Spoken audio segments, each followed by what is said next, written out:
What is this? A. Cuscurus. B. Grape leaves. C. Mashi. Hi guys, how are you all? So, my god, so cold here guys. So guys, if you have your answer, you can drop your answer below here on my YouTube channel. And if you got it, you have a prize in it. It's just HALEERR guys. Yes guys, that's really true guys. And now guys, welcome back here again on my YouTube channel. And this is my 13th vlog ever guys. And this is really different and new because this time around, this is cooking time and live here on my madam's kitchen, and we were gonna do something new today. Okay, so guys, I will show you on how to stuff, on how to put, on how to array this kind of Arabian food.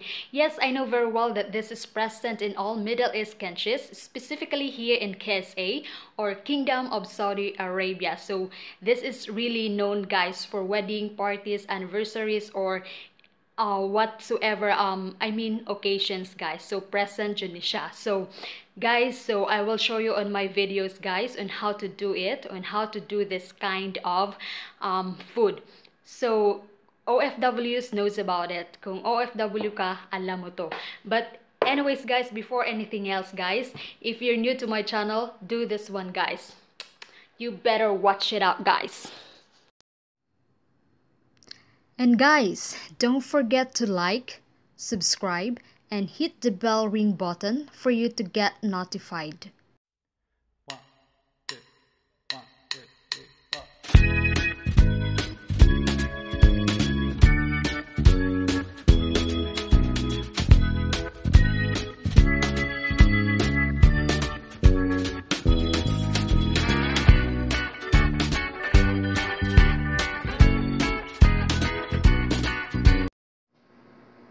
Alright, so now guys, this is the recipe. So first, wash the rice and put a chopped onion, 2 cloves of garlic, 1 chopped tomato, a tablespoon of salt, 2 tablespoons of olive oil, spices, chopped coriander, a small spoon of pomegranate juice, a teaspoon of sauce on it, and mix them all.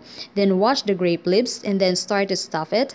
Put the stuffing in the middle and close it from the right and left side. In the pressure pan, cut the potatoes big rings and then array them in a pressure pan, and then array the grape leaves over the potatoes. Then cover it with squeezed tomatoes, 2 tablespoons of crushed garlic, 1 tablespoon of salt, 2 tablespoons of olive oil, 3 tablespoons of lemon, 2 tablespoons of pomegranate juice, spices, and a large cup of water. And then pour it over the grape leaves and then put a smaller lid, then cover it and leave it for half an hour. So guys, I will show you in how to stuff it and how to array them in a pressure pan, okay, on my next video guys. Thank you. So this is an example guys, how to put Egyptian rice to the grape leaves. This one guys, shifty guys.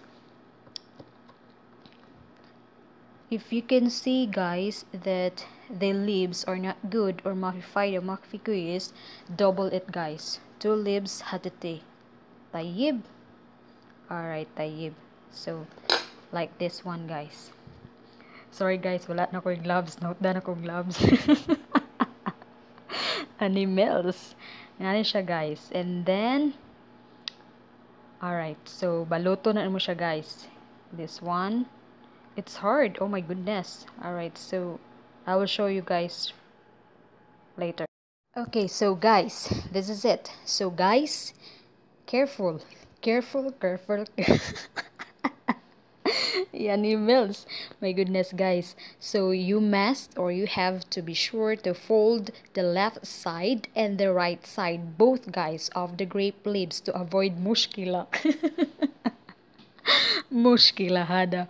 Ito guys, both the left and the right side of the grape leaves guys, para dili gud siya inig pabukalan man gud mo siya guys, dili manggawas tong mga rice. Okay, so mo ni siya guys. This is it, this one and this one, and fold it directly guys. Careful para dili magisi ning mga dahon. Animal. So now this is the result guys. Shifty. Oh my goodness. So hilwa marasa. So this is very, oh my goodness, pinakaburito sa mga Arabo, guys. It is well known for the party, wedding, what do you call this one, birthdays, all occasions, guys. Present dyan ni siya, grape leaves with the Egyptian rice. Okay, so this is now the arrangement, guys. Proper arrangement. Put this one in the caldero or argider in Arabic. This one, guys. Oh, see? Muna siya, guys. So, muna siya ang proper arrangement, guys. Alright, so that's it. Etches HALEERR. After ani, guys, ibutang dire ang kuan. Una, guys, is batatas. Pina-circle style, guys. And then, tomato. Muna siya, guys. Then, before ni mo ibutang ang kaning grape leaves with the Egyptian rice. Okay? And guys, before I forget, guys, diba nakita ninyo, guys? Nakita ninyo? Nakita ninyo. Ito, guys. This one, guys. Pag nani na siya, guys, mo ni siya ang top, diba, guys? Sa dahon, sa leaves. Mo na siya ang top, guys. And this one is the bottom, right? So, pag inani, guys, when we do like this, guys, so, this will be the one on the top, and this will be the one on the bottom. So, baliktad siya, guys. Did you see? Alright, so, kung sa Bisaya pa, guys, kani, mauni siya ang sa taas. O kani, mauni siya ang nasa ubos. Kay mas nindot man daw tong pinakulob, guys. Mas lami man daw ang pinakulob, guys, kung ni madam pa. Kay, if ever na, kauno na siya, guys, wala day unsay tawag ani, what do you call this one, sa gapsap, na ay gaspang pag imong kaunon, guys. Kay, this one, when you look this one, guys, kana siyang mga ugat-ugat or veins sa leaves, gaspang na siya kaunon. So, in this case, kinahanglan naa siya sa top.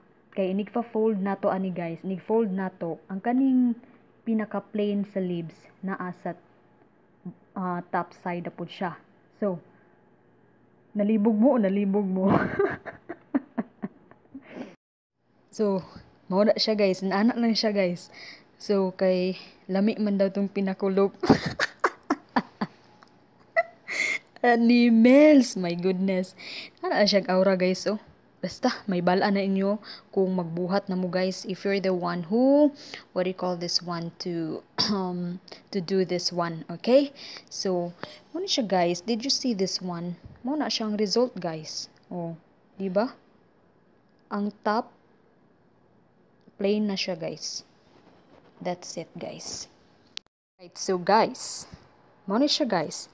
This will be the result now. This will be the outcomes of what I'm doing. HALEERR HALEERR. This one, guys, is good only for the men's. Rajal, guys. Rajal is for men only because tomorrow is another party of my employer. Continuation of his wedding, guys. My goodness! Lala sa tanang lala. Pero chakra bayet. HALEERR HALEERR, guys. That's it, guys. So, guys, this one is ready to eat. So, you can eat a little bit. Tastes so yummy. HALEERR HALEERR, guys. Ani lang siya purma, guys. Pero pastang lami, guys. Lami pa si muha.